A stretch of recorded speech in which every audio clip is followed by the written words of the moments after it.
तो last video में दोस्तों हमने spectral distribution of black body radiation के बारे में बात की थी। अगर लास्ट वीडियो आपने नहीं देखा तो उसको देख के आप यहाँ पे आइए, आपको समझ में आ जाएगा। ठीक है। तो यहाँ पे दोस्तों ये जो ग्राफ है, ये ग्राफ है इमिसिव पावर, ये इमिसिव पावर वर्सेस वेवलेंथ का ग्राफ है ये। ठीक है, वेवलेंथ। तो जो भी ब्लैक बॉडी जो भी रेडिएशंस इमिट करती है हायर टेम्परेचर पे, वो आपको पता है इलेक्ट्रोमैग्नेटिक वेव के फॉर्म में होता है। ये इलेक्ट्रोमैग्नेटिक वेव का स्पेक्ट्रम होता है, उसकी रेंज होती है। ठीक है, जहाँ पे ये विजिबल रेंज होती है, ये विब्ग्योर, वी के इस साइड में होता है अल्ट्रावायलेट रेडिएशंस होते हैं, आर के उधर होता है इंफ्रारेड रेडिएशंस। और जो वेवलेंथ होती है दोस्तों, ये वेवलेंथ इस डायरेक्शन में बढ़ती जाती है। मतलब अल्ट्रावायलेट की थोड़ी सी कम होगी वेवलेंथ, इसकी λ1, λ2, λ3, λ4 इन दिस वे। ओके, तो इधर वेवलेंथ बढ़ती जाती है। अब जब ब्लैक बॉडी का टेम्परेचर दोस्तों 3000 केल्विन होता है, तब ये जो ग्राफ है वो ग्राफ कुछ इस प्रकार का होता है। देखिए, ये 3000 केल्विन पे ये जो ग्राफ है वो कुछ इस प्रकार का ग्राफ होता है। ये 3000 केल्विन का ग्राफ है। ठीक है, तो यहाँ पे दोस्तों ये जो वेवलेंथ है, ये जो वेवलेंथ है करस्पॉन्डिंग टू दिस, ये जो वेवलेंथ है ना, ये वेवलेंथ की इमिसिव पावर या फिर इंटेंसिटी सबसे ज़्यादा है। ओके, जब आप ब्लैक बॉडी का टेम्परेचर बढ़ाओगे और जब आप उसका टेम्परेचर 4000 केल्विन करोगे, तो ये जो ग्राफ है ये कुछ इस प्रकार का आने वाला है। देखिए, ये ग्राफ जो है कुछ इस प्रकार का आएगा। ओके, अब दोस्तों ये जो वेवलेंथ है ना, यहाँ पे ये जो वेवलेंथ है करस्पॉन्डिंग टू दिस, ये जो वेवलेंथ है, इसकी इमिसिव पावर या इसकी इंटेंसिटी सबसे ज़्यादा है। तो आपने जब टेम्परेचर 4000 केल्विन किया तो ये जो लैम्बडा मैक्स की वैल्यू है ये शिफ्ट हो गई इधर। ओके, अब टेम्परेचर आप अगर 5000 केल्विन करोगे दोस्तों, देखिए मैं यहाँ पे रेड कलर से दिखाता हूँ। अगर आप टेम्परेचर 5000 केल्विन करोगे तो ये देखिए, ये ग्राफ कुछ इस प्रकार का आने वाला है। ओके, तो अब देखिए दोस्तों, ये जो वेवलेंथ है, ये जो वेवलेंथ है, इसको λ4 बोल सकते हैं आप यहाँ पे। ठीक है, तो ये जो वेवलेंथ है ना, इसकी इमिसिव पावर सबसे ज़्यादा है। ओके, तो जैसे ही आपने टेम्परेचर बढ़ाया, जैसे जैसे आप टेम्परेचर बढ़ा रहे हो, लैम्बडा मैक्स की जो वैल्यू है वो इधर शिफ्ट हो रही है। अब 5005 केल्विन, 5500 केल्विन पर क्या होता है, देखिए ये मैं यहाँ पे ब्लैक कलर से दिखाऊंगा। 5500 केल्विन पर देखिए ये कुछ इस प्रकार से इधर शिफ्ट हो रहा है। ये ग्राफ कुछ ऐसे हो रहा है। ओके, मतलब अब देखिए ये जो वेवलेंथ है इधर की, ये जो वेवलेंथ है इधर की, ओके, यहाँ पे आप बोल सकते हो ये वेवलेंथ। तो ये जो वेवलेंथ है ना, ये इसकी इमिसिव पावर सबसे ज़्यादा है इस टेम्परेचर पे 5500 केल्विन पे। तो यहाँ से आपको क्या समझ में आता है दोस्तों, यहाँ से आपको ये समझ में आता है, जब आप टेम्परेचर बढ़ाते हो ना, जब आप यहाँ पे टेम्परेचर बढ़ाते हो तो लैम्बडा मैक्स मतलब वो वेवलेंथ जिसके अंदर सबसे ज़्यादा इमिसिव पावर है, वो वेवलेंथ जिसके अंदर सबसे ज़्यादा इमिसिव पावर है, वो वेवलेंथ घट रही है। ओके, मतलब लैम्बडा मैक्स वो वेवलेंथ जिसके अंदर सबसे ज़्यादा इमिसिव पावर होगी, जिसकी सबसे ज़्यादा इमिसिव पावर होगी, वो टेम्परेचर के साथ साथ घट रही है। टेम्परेचर जैसे बढ़ रहा है तो वो घट रही है। तो अब क्या बोल सकते हो यहाँ पे, lambda max is inversely proportional to absolute temperature. Absolute temperature क्यों? क्योंकि यहाँ पे केल्विन में लिया हुआ है। केल्विन में अगर आप टेम्परेचर मेजर करते हो तो उसको एब्सोल्यूट टेम्परेचर बोलते हैं। तो ये ग्राफ पढ़ के आपने ये कंक्लूजन निकाला दोस्तों। ठीक है, ओके, इसी को दोस्तों वेन्स डिस्प्लेसमेंट लॉ बोलते हैं। ओके, तो यही दोस्तों वेन्स डिस्प्लेसमेंट लॉ है। तो इसका स्टेटमेंट कैसे लिखोगे हम यहाँ पे देखते हैं। तो देखिए दोस्तों, स्टेटमेंट क्या है, wavelength for which emissive power of a black body is maximum. Okay, तो wavelength for which emissive power of a black body is maximum is inversely proportional to absolute temperature, is inversely proportional to absolute temperature. यही दोस्तों Wien's displacement law है। ठीक है, so wavelength for which emissive power of a black body is maximum, lambda max, wavelength for which emissive power of black body is maximum is inversely proportional to absolute temperature. ठीक है, अगर proportionality sign आपको equal to sign में convert करना हो दोस्तों, तो क्या करना होता है, यहाँ पे आपको इक्वल टू में कन्वर्ट करना हो तो आपको यहाँ पे लेना होता है कांस्टेंट इंटू 1/t। ओके, अब दोस्तों देखिए, ये lambda max is equal to, इस कांस्टेंट को बोला गया है यहाँ पर वेन्स कांस्टेंट, जो बी लेटर से दिखाया जाएगा। ओके, सो ये बी क्या है दोस्तों, यहाँ पे ये बी जो है ये वेन्स कांस्टेंट है। ठीक है, तो यहाँ पे देखिए मैं यहाँ पे लिखता हूँ, फिर B is equal to Wien's constant. Okay, और इसकी जो वैल्यू है वो आपको याद करने की ज़रूरत नहीं है, वो एग्जाम में आपको दी जाएगी। 897 इंटू 10⁻³ यूनिट क्या होगा, देखिए इसका यूनिट क्या होगा।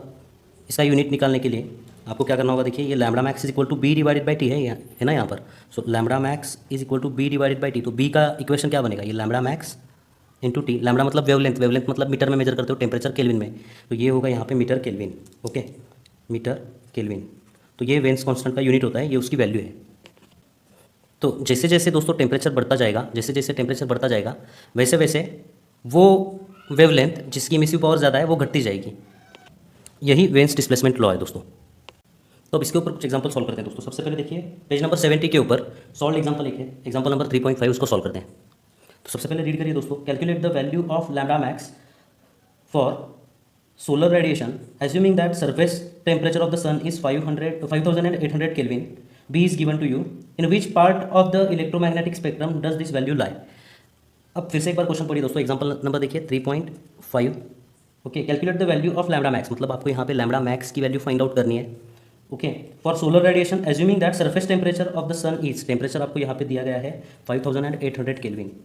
ओके, और बी की जो वैल्यू है वो भी आपको यहाँ पे प्रोवाइड की गई है, वो कितनी है 2.897 इंटू 10⁻³ मीटर केल्विन है। ओके, ये आपको बी की वैल्यू प्रोवाइड की गई है। अब आपको यहाँ पे फाइंड आउट क्या करना है दोस्तों, लैम्डा मैक्स फाइंड आउट करना है, बी और टी आपको यहाँ पे दिया गया है, और आपको ये बताना है in which part of the electromagnetic spectrum does this value lie, मतलब ये विजिबल रेंज में होगी लैम्डा मैक्स की वैल्यू, या अल्ट्रा वायलेट होगी, इंफ्रारेड होगी, रेडियो वेव होगी, माइक्रोवेव होगी, क्या होगी, ये आपको यहाँ पे बताना है। ठीक है, तो सबसे पहले आपको लैम्डा मैक्स को फाइंड आउट करना होगा। लैम्डा मैक्स को फाइंड आउट करने के लिए आप वेन्स डिस्प्लेसमेंट लॉ का यूज़ कर सकते हो। ओके, तो लैम्डा मैक्स कैसे फाइंड आउट करोगे दोस्तों, यहाँ पे देखिए लैम्डा मैक्स आपको पता है, lambda max is equal to what, B divided by T. एकदम सिंपल एग्जाम्पल है ये। सो बी की वैल्यू कितनी है 2.897 इंटू 10⁻³ और टेम्परेचर है दोस्तों यहाँ पे 5800 केल्विन। ओके, अब इसको अगर आप सॉल्व करोगे तो आपको लैम्डा मैक्स की जो है वैल्यू यहाँ पे मिल जाएगी। मैं डायरेक्टली आंसर लिखता हूँ या आप लॉग टेबल से सॉल्व कर सकते हो। तो ये देखिए आंसर कितना आ रहा है दोस्तों, 4.995 इंटू 10⁻⁷ मीटर, ये लैम्डा मैक्स इतनी वैल्यू आ रही है इसकी। आप क्रॉस चेक करके देखिए, ये टेक्स्ट बुक का आंसर है। ओके, तो अब देखिए दोस्तों यहाँ पे आपको चार्ट दिख रहा है, ये कौन से रेंज में आ रही है, ये 4.995 इंटू 10⁻⁷ ये कौन से रेंज में आ रही है। ये दोस्तों आप क्लास 11 में पढ़ चुके हैं इलेक्ट्रोमैग्नेटिक वेव्स के अंदर, तो देखोगे आप तो यहाँ पे 4.995 इंटू 10⁻⁷ ये दोस्तों विजिबल रेंज के अंदर आ रही है, विजिबल रीजन के अंदर आ रही है। ओके, सो इसका आंसर क्या होगा, this value lie in the visible region. Okay, मतलब सन का टेम्परेचर देखिए 5800 केल्विन है, तो आपको उसमें से निकलने वाले रेडिएशंस क्यों दिखाई दे रही है, क्योंकि ये जो लैम्डा मैक्स की वैल्यू है ये विजिबल रीजन में है। ओके, विजिबल रीजन में है इसलिए वो रेडिएशंस आपको दिखाई देते हैं। अगर ये वैल्यू दोस्तों इंफ्रारेड रीजन में होती है, फिर अल्ट्रा वायलेट रीजन में होती तो आपको ये दिखाई नहीं देती। ओके, आगे बढ़ते हैं, एक और एग्जांपल सॉल्व करते हैं दोस्तों एक्सरसाइज के अंदर। देखिए एग्जांपल नंबर 25 पेज नंबर 74 के ऊपर। तो सबसे पहले रीड करिए दोस्तों example number 25। Find the temperature of a black body if the spectrum has a peak at a, मतलब आपको यहाँ पे टेम्परेचर फाइंड आउट करना है हर एक केस के लिए। टेम्परेचर आपको फाइंड आउट करना है हर एक केस के लिए। उसमें से केस नंबर ए क्या है देखिए, if lambda max is equal to 700 nanometre है। ओके, बी क्या है दोस्तों यहाँ पर देखिए, B if lambda max is equal to 3 centimetre, ये माइक्रोवेव रीजन में है। और सी क्या है दोस्तों यहाँ पे, lambda max is equal to 3 metre है, ये रेडियो वेव्स के रीजन में है। और आपको यहाँ पे बी की वैल्यू दी गई है, वेन्स कांस्टेंट की वैल्यू दी गई है, Wien's constant is equal to 2.897 into 10⁻³ metre kelvin. Okay, तो सबसे पहले दोस्तों हम केस ए सॉल्व करते हैं। यहाँ पर देखिए ये जो वेवलेंथ है ये नैनोमीटर में दिया हुआ है, यहाँ पे सेंटीमीटर में, यहाँ पे मीटर में, तो इसको कन्वर्ट करने की जरूरत नहीं, लेकिन ये दो आपको कन्वर्ट करना होगा।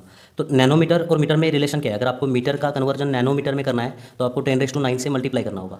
ओके, और अगर दोस्तों यहाँ पे नैनोमीटर का कन्वर्जन आपको मीटर में कन्वर्ट करना है तो आपको 10⁻⁹ से मल्टीप्लाई करना होगा, या फिर डिवाइड करना होगा 10⁻⁹ से। 10⁻⁹ से डिवाइड करना मतलब 10⁻⁹ से मल्टीप्लाई करना। ओके, ये मीटर और नैनोमीटर में क्या डिफरेंस, ये क्या रिलेशन होता है, 1 metre is equal to 10⁻⁹ metre होता है। इसलिए मीटर का नैनोमीटर में कन्वर्ट करते हो तो आप 10⁻⁹ से मल्टीप्लाई करते हो, नैनोमीटर का मीटर में कन्वर्जन करने के लिए 10⁻⁻⁹ से मल्टीप्लाई करना होता है। तो यहाँ पे दोस्तों देखिए इसका नैनोमीटर का मीटर में कन्वर्जन करने के लिए 700 इंटू क्या करना होगा आपको यहाँ पे 10⁻⁹ से इसको मल्टीप्लाई करना होगा। तो वेवलेंथ आपको यहाँ पे मिल चुकी है मीटर में, बी की वैल्यू आपको पता है। टेम्परेचर आप कैसे फाइंड आउट करते हो, वेन्स डिस्प्लेसमेंट लॉ यूज करोगे आप यहाँ पर। तो वेन्स डिस्प्लेसमेंट लॉ क्या है दोस्तों, यहाँ पे lambda max is equal to B divided by T. Okay, so T will be equal to what, therefore T is equal to B divided by lambda max. B की value आपको यहाँ पे पता है दोस्तों, लैम्डा मैक्स की value भी पता चल चुकी है, तो यहाँ से दोस्तों टी की वैल्यू आप पता कर सकते हो। ओके, तो ये आप सॉल्व कीजिए, इसका कैलकुलेशन आप कीजिए, मैं यहाँ पे आपको आंसर बता रहा हूँ, चेक कीजिए। मैंने ये चेक नहीं किया है, आप चेक कीजिए करेक्ट है कि नहीं। देखिए सो 4138 केल्विन, क्या ये टेम्परेचर आ रहा है, देखिए चेक करिए। ओके, अब इसको कैसे सॉल्व करोगे, सेम प्रोसेस है दोस्तों, सिर्फ आपको ये मीटर में कन्वर्ट करना होगा। So lambda max will be equal to what, 3 centimetre. 3 centimetre मतलब कितने मीटर होंगे दोस्तों यहाँ पे, 3 into 10⁻⁻² metre, correct. 3 centimetre, centimetre का मीटर में कन्वर्जन करते हो -2 10⁻² से मल्टीप्लाई करना होगा, मीटर का सेंटीमीटर में कन्वर्जन करते हो 10⁻² से मल्टीप्लाई करना होता है। ओके, तो दोस्तों यहाँ पे लैम्डा मैक्स की वैल्यू पता है आपको, पी की वैल्यू पता है, तो टी कैसे निकालोगे, सेम फॉर्मूला यूज करोगे आप, B divided by lambda max. Okay, इसको भी आप सॉल्व कीजिए दोस्तों, और फाइनल आंसर देखिए मैं आपको यहाँ पे बता रहा हूँ, ये जो आंसर है 0.0966 केल्विन, क्या ये आंसर करेक्ट है, चेक कीजिए प्लीज़। ओके, मैंने चेक नहीं किया हुआ इसको। और फाइनल आंसर यहाँ पे तो डायरेक्टली आपको कन्वर्जन करने की जरूरत नहीं। Okay, so temperature will be equal to what, B divided by lambda max. B की वैल्यू आपको पता है दोस्तों, यहाँ पे लैम्डा मैक्स आपको पता है, तो ये कितना आ रहा है देखिए आंसर, ये तो आसान है, ये क्या होगा 2.897 इंटू 10⁻³ डिवाइडेड बाय 3 होगा यहाँ पर। तो 2.8 को अगर आप 3 से डिवाइड करते हो तो आंसर 0.966 इंटू ये 10⁻³ ये टेम्परेचर है, इसका यूनिट क्या होगा, केल्विन होगा। तो ये आंसर तो 100% करेक्ट है, सिर्फ ये चेक करिए, ये इसको चेक करिए। ओके, आगे बढ़ते हैं दोस्तों, सॉल्व करते हैं एग्जाम्पल नंबर यहाँ पे देखिए 23 पेज नंबर 74 के ऊपर। तो सबसे पहले रीड करिए दोस्तों, earth's mean temperature can be assume to be 280 kelvin. तो अर्थ का जो मीन टेम्परेचर है वो कितना है, 280 केल्विन। टेम्परेचर आपको यहाँ पे दिया गया है 280 केल्विन। ओके, आगे बढ़िए आप दोस्तों, how will the curve of black body radiation look like for this temperature. तो इसके लिए वो जो कर्व है इमिसिव पावर वर्सेस वेवलेंथ का, इमिसिव पावर वर्सेस वेवलेंथ का जो कर्व है ना, ओके, ये आपको कैसे दिखेगा दोस्तों। तो टेम्परेचर कितना है दोस्तों, देखिए टेम्परेचर कितना है, 280 केल्विन है। 280 केल्विन मतलब क्या, ये विजिबल रेंज होती है दोस्तों, ये विजिबल रेंज होती है। यहाँ पे होता है विबग्योर कलर, ये रेड होता है, ये वॉयलेट, यहाँ पे इंफ्रा रेड होते हैं, वॉयलेट के इधर अल्ट्रा वॉयलेट होता है, इंफ्रा रेड के आगे जो होता है माइक्रोवेव रीजन होता है, उसके बाद रेडियो वेव्स, अल्ट्रा वॉयलेट के पीछे एक्स रेज, गैमा रेज होता है, ये रीजन होता है। तो टेम्परेचर अभी देखिए कितना है, 280 केल्विन है। 280 केल्विन मतलब कितना डिग्री सेल्सियस, 8-9 डिग्री सेल्सियस होगा दोस्तों ये, ठीक है, 7-8 डिग्री सेल्सियस, 7 से लेकर 8 डिग्री सेल्सियस तक है, ठीक है। तो यहाँ पे दोस्तों ये कर्व कैसे होगा, देखिए यहाँ पे दोस्तों ये जो कर्व होगा, जैसे टेम्परेचर कम है तो वेवलेंथ क्या होगी, लैम्बडा मैक्स क्या होगी, यहाँ पे ज़्यादा होगी, तो ये उस साइड में कहाँ पे तो होने वाली है। ओके, तो ये कर्व कुछ इस प्रकार का आने वाला है दोस्तों, देखिए ये कर्व जो है ये कुछ इस प्रकार का आने वाला है। अब ये लैम्बडा मैक्स जो है ये आपको यहाँ पे कैलकुलेट करना है, ठीक है। ये जो लैम्बडा मैक्स है ये किस वेवलेंथ के अंदर ज़्यादा इंटेंसिटी होगी वो आपको यहाँ पे कैलकुलेट करना है। आगे बढ़िए, how will the curve of black body radiation, ये तो हम सॉल्व कर चुके हैं। फाइंड आउट लैम्बडा मैक्स, मतलब आपको ये लैम्बडा मैक्स फाइंड आउट करना है, ये आपको यहाँ पे लैम्बडा मैक्स फाइंड आउट करना है। ओके, ये आपको यहाँ पे ये जो है ना ये लैम्बडा मैक्स फाइंड आउट करना है, ये फाइंड आउट करना है आपको। ओके, और आगे क्वेश्चन क्या पूछा गया है, in which part of electromagnetic spectrum this value lie. तो ये कौन से इलेक्ट्रोमैग्नेटिक स्पेक्ट्रम में लाई करती है, तो ये अल्ट्रा वायलेट में तो नहीं है, ये विजिबल रेंज में भी नहीं है, इंफ्रारेड, माइक्रोवेव या फिर रेडियो वेव्स, इसमें कहीं तो होगी। तो सबसे पहले तो आपको यहाँ पे वैल्यू फाइंड आउट करनी होगी। एक और चीज़ आपको यहाँ पे प्रोवाइड नहीं की गई है, वो है दोस्तों वेंस कांस्टेंट। वेंस कांस्टेंट की वैल्यू आपको यहाँ पे देनी चाहिए थी उन्होंने, 2.897 इंटू 10⁻³ मीटर केल्विन ये है, ठीक है। तो आपको दोस्तों टी पता है, यहाँ पे बी पता है, लैम्बडा मैक्स फाइंड आउट करना कोई बड़ी बात नहीं है। So lambda max will be equal to what, by using Wien's displacement law b divided by t. So by using this formula you can easily find out value of lambda max. मैंने यहाँ पे check नहीं किया है दोस्तों, ये text book का जो आंसर है आपके देखिए 1.035 इंटू 10⁻⁻5 मीटर ये आ रहा है lambda max. Okay, please check कीजिए आप। और ये जो रीजन है दोस्तों ये आप पढ़ चुके हो, ये रीजन कहाँ पे है, ये रीजन होता है माइक्रोवेव रीजन। तो ये लैम्बडा मैक्स लाई कर रहा है माइक्रोवेव रीजन के अंदर। ओके, तो यहाँ पे दोस्तों ये वेन्स डिस्प्लेसमेंट लॉ ये खत्म होता है। अब एक ही लॉ बचा है दोस्तों, स्टीफन बोल्ट्जमैन लॉ, उसको हम कल पढ़ेंगे, ठीक है। उसके बाद next chapter number 4 thermodynamics start करेंगे। तो मिलते हैं दोस्तों आपसे अगली वीडियो में, धन्यवाद।